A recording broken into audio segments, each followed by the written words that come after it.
Okay, hello. I'm going to start here with that, and let me see if I can get my, well, I guess I'll just use this format, the Canon camera.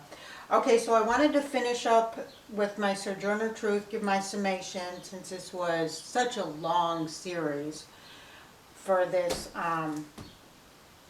person. First wanted to thank my sources.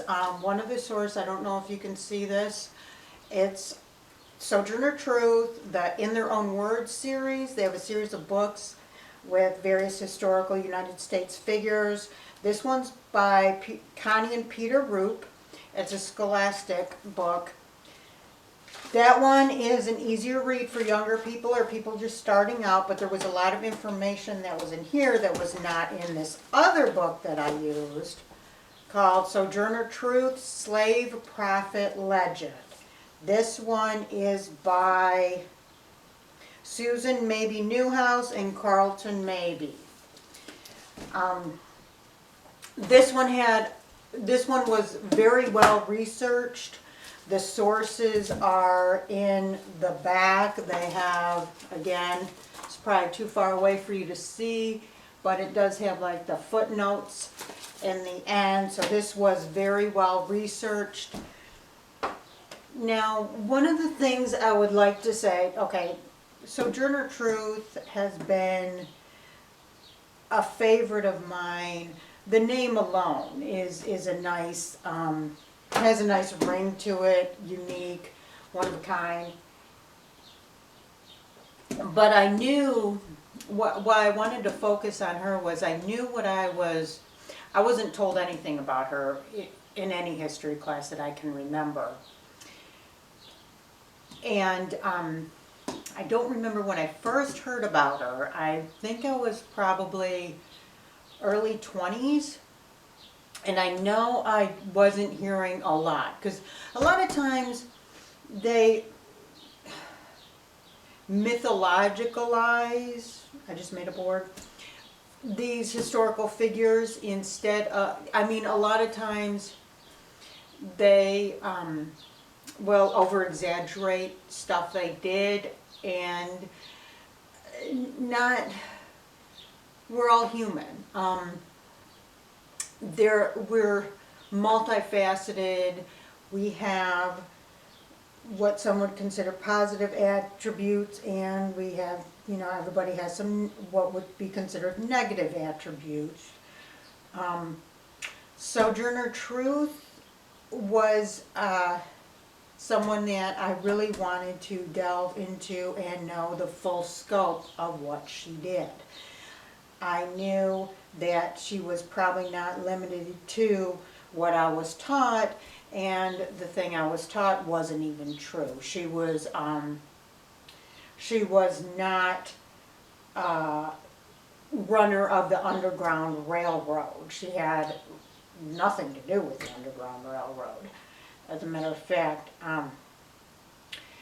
And she just didn't have the resources for it, and she wasn't located in the right area for that, for her to even take part of that. But I couldn't really find, other than them saying that she used to, was she chew tobacco or smoke tobacco?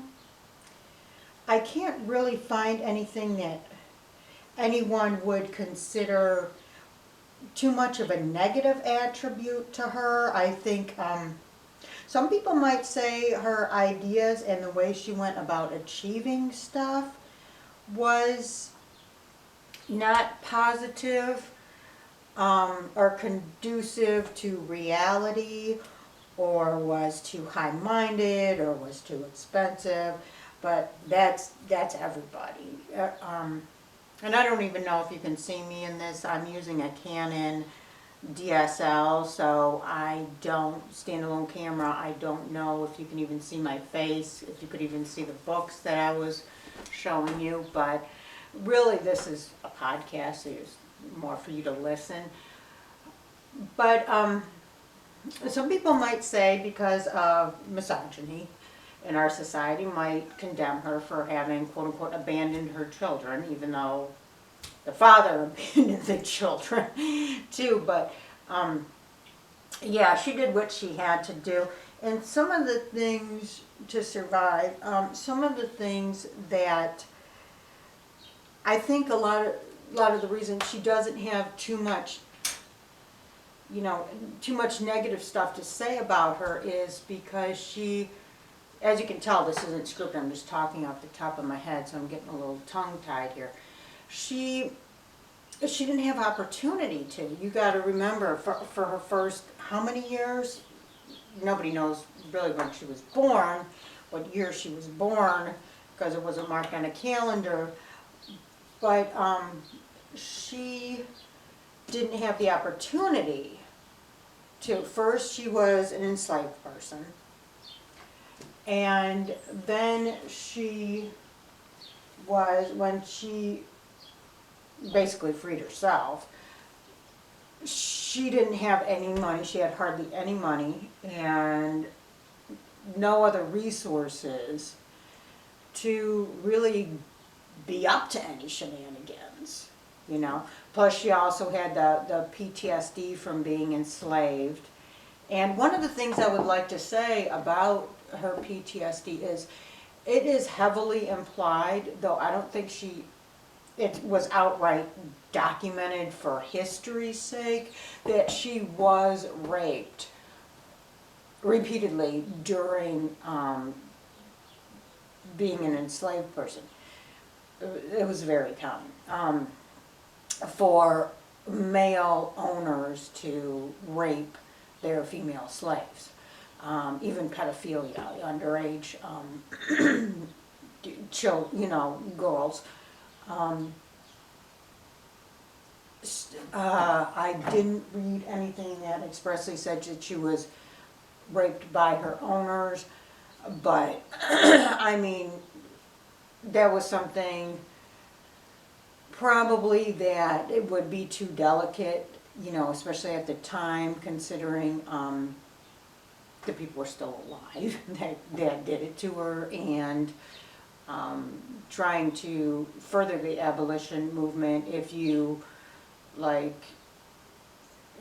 outright said, owners are raping their slaves, then that would turn a lot of, especially men, off to the abolition movement, because then, just like the patriarchy, misogyny, if you're gender specificing men, then they're going, because they're empowered, they're going to get offended and pull back and say, well, I don't support this if you're going to be misandrist. But they're going to claim that you're being misandrist even though you're speaking facts, and they'll pull back and saying, you can take your misandry elsewhere, I'm pulling out of this abolition movement.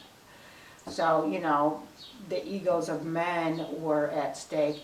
Plus also, she was definitely raped by, was she married twice? Quote unquote married, because it wasn't legal. I'll be honest with you, I can't remember if she was married just once or twice.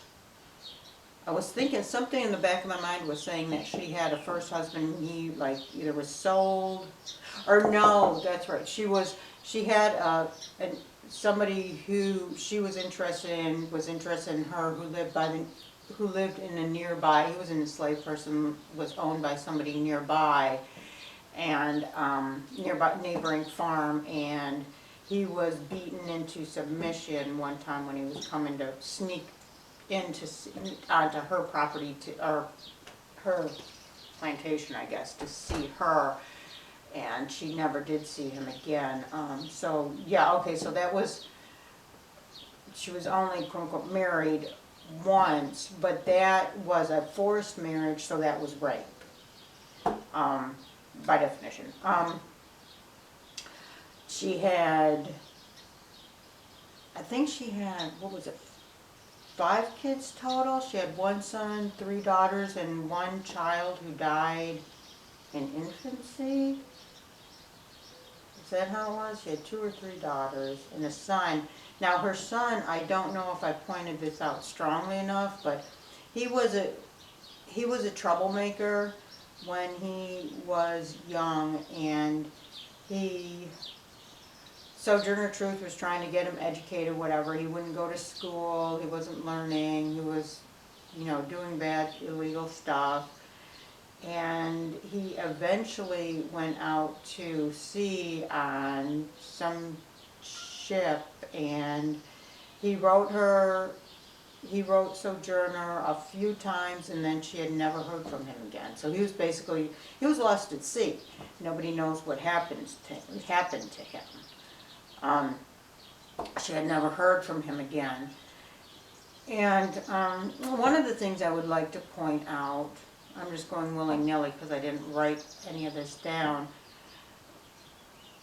Speaking of PTSD from being enslaved, one of the things that I could say, one of the negative things that you could kind of say is kind of negative about her was her idea that there was such a thing as lazy ex-slaves. When we're talking about the concentration camps that the enslaved people were put into,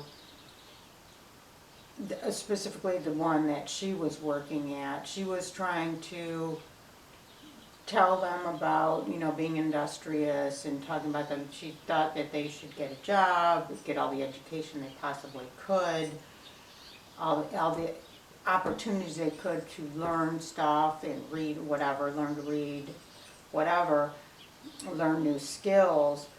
She referred to them as being lazy. What we now call post-traumatic stress disorder was not something that was promoted back then. And now we would understand these enslaved people as having PTSD from all they had been through while being enslaved. And it wasn't laziness, it wasn't anything other than that, and lack of finances, and just everything that deals with poor people themselves. And poor people have PTSD just from the stuff they have to deal with being poor, but then on top of it, you don't have the opportunities to relocate for better jobs or learning opportunities or better climate because of lack of funding, of resources. Maybe you don't have any vehicle to transport yourself to a different location. These enslaved people lost their families, all their relatives through the buying and selling of them as chattel. And there is so much to do with being enslaved that they basically just set them free, the enslaved people. Well, I don't know if they made them go into the concentration camps or if that was just an option for them, but I could see why people would take that option. Where were they to go? They didn't have any money, they didn't have education, they didn't have any connections, because all their connections were lost through the buying and selling of their relatives, their offspring, their spouses, and where do you go? You're just basically homeless. So it's either being homeless or being in a concentration camp. That's the only options they had. And so to call them lazy, it's just like, first thing, your life it's like being in prison. Your life, from sunup to sundown, you are told, well, even before sunup and even after sundown, you are told exactly what to do. Everything was monitored by the person who owned you and the overseers who supervised you. So day in and day out, everything was just, you were institutionalized. And just as prisoners, when they get out of prison, sometimes they just have like meltdowns because they're so used to being told every minute of every day what to do and where to be and what to wear, and what you eat is what was given to you. not what you have, not by choice, just what, the only thing you have is what they give you. Um, you know, you can see how formerly enslaved people would have, not be able to think for themselves because they've never been able to. And all these choices opened up to them. Well, it's not really that many choices when you have no money, nowhere to go, no resources whatsoever. But I mean, you can walk somewhere without being stopped. You know, after not being able to walk anywhere, you can just walk somewhere. And I mean, I can see how some people might think that's lazy, but that is just sheer shock. That is mental and physical shock. And just not knowing how to handle life because you've never been able to live life in any way that wasn't prescribed to you.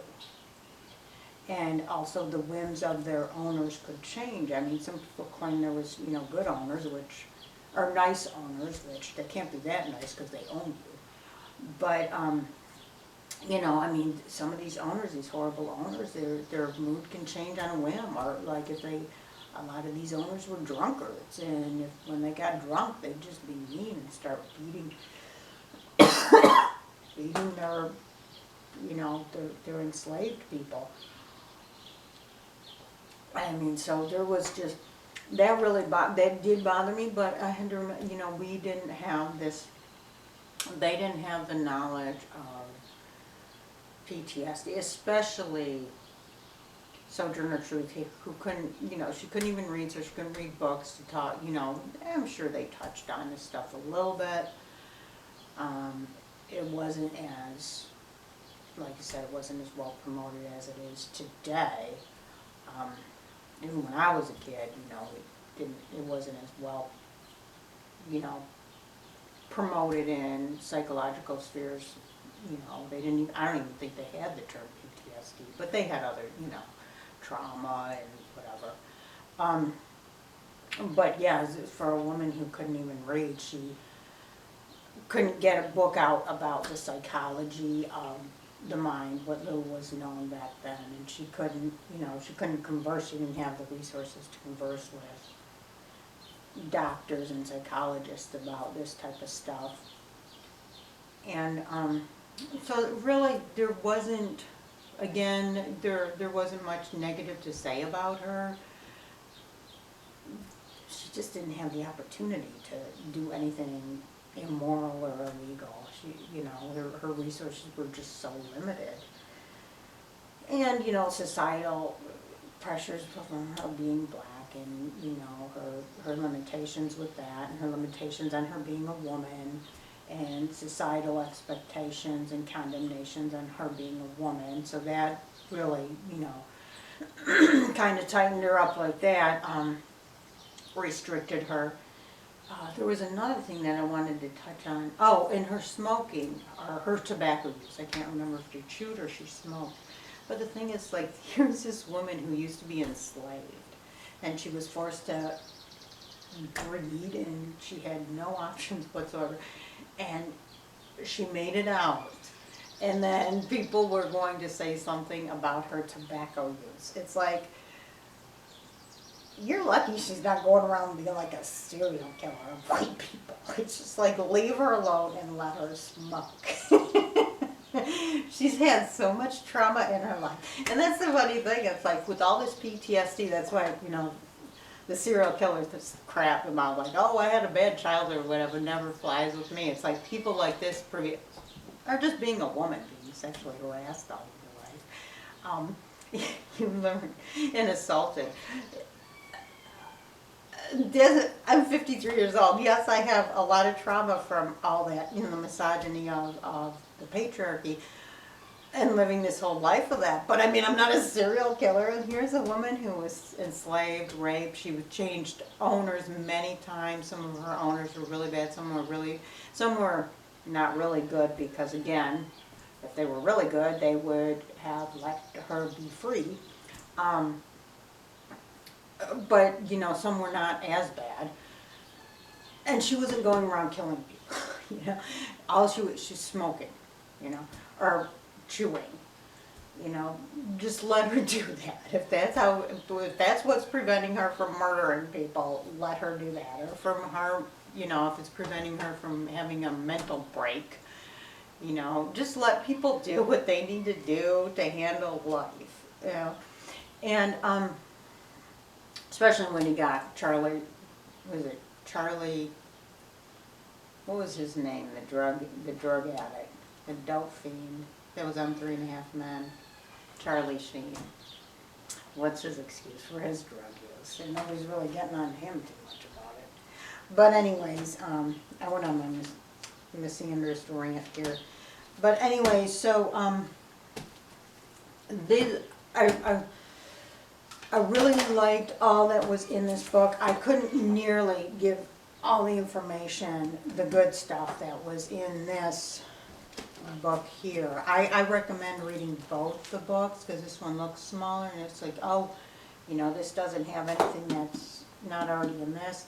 There it is. There's a few things in here that I got for, as a matter of fact, you can see, if you can see, it's got the little tabs here.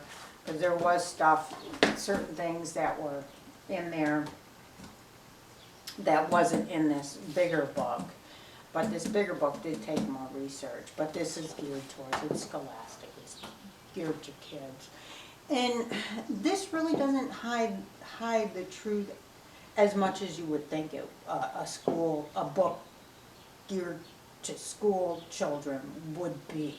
You know, it's pretty good. Now, you know, of course, because it is geared towards kids, it would not. There's a lot of stuff that they would not, just because it's not age appropriate. But you definitely need this backup book to fill in some of the gaps.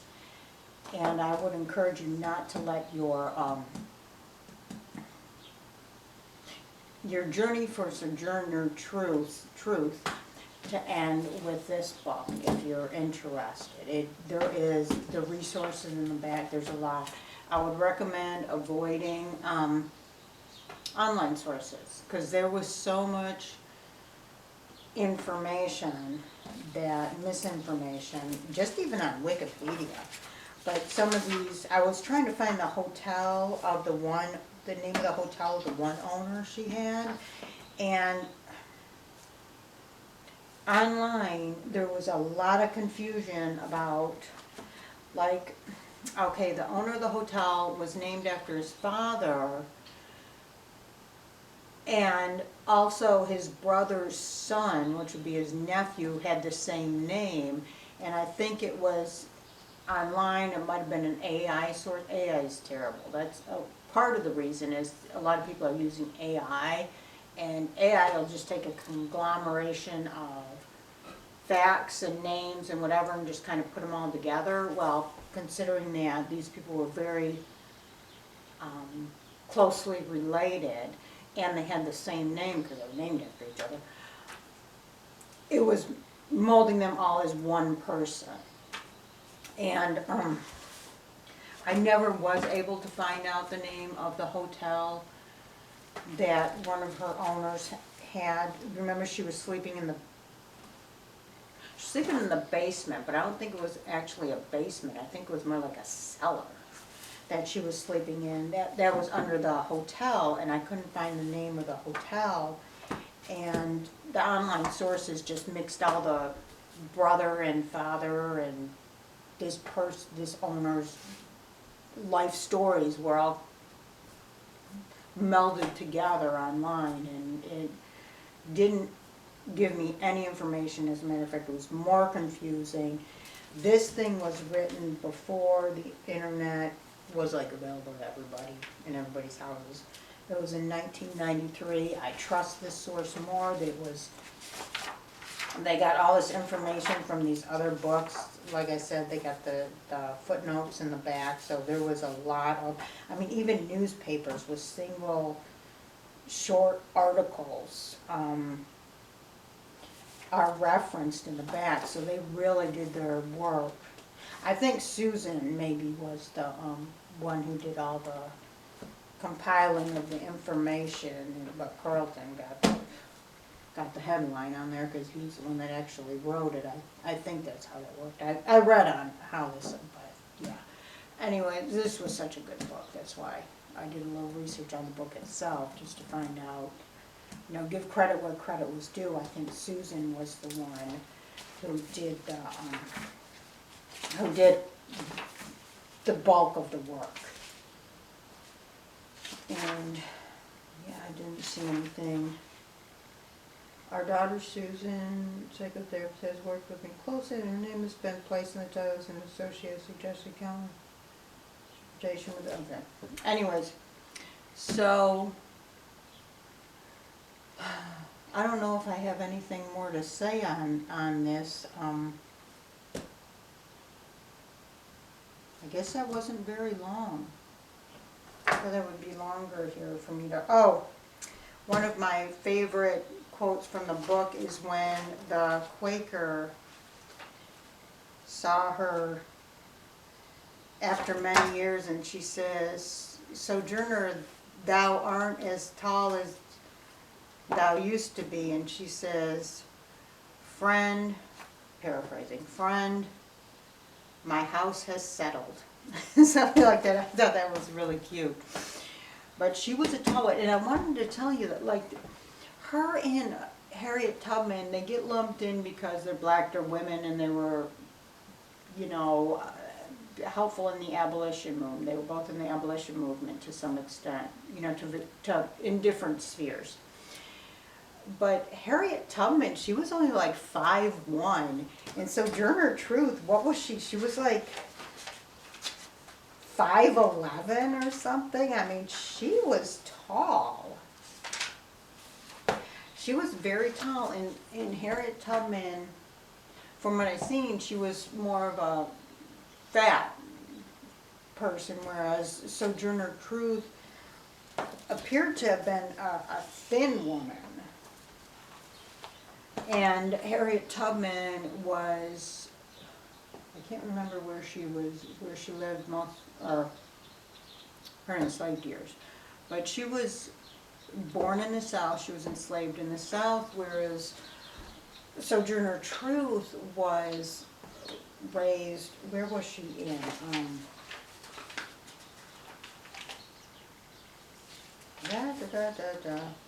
Oh goodness, I can't even remember where she was born.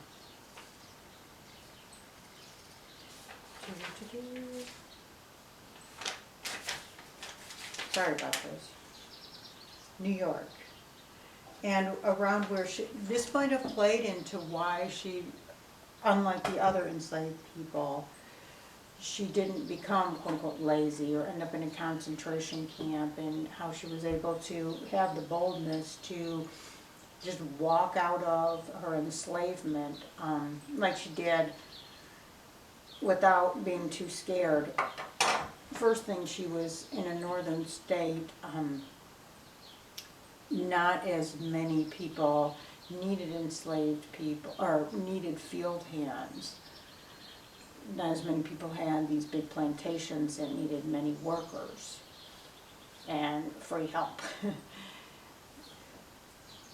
So, and where she was, there was not many enslaved people. Even when her owners, none of them had a lot of enslaved people. It wasn't like a plantation that would have over 100 enslaved people, field hands, people that made the fabrics, people that sewed clothing and feed sacks, and then the people that made the barrels for transport, and the people that took care of the animals, and the people that repaired the house and all that. You know, these were people who, I mean, the one owned a hotel, which, you know, there's a lot of work needed there, but not nearly as much as if you had a plantation with thousands of acres and a big house. So, and her area of New York, it was said that there was not many enslaved people there. And the legality, the criminalization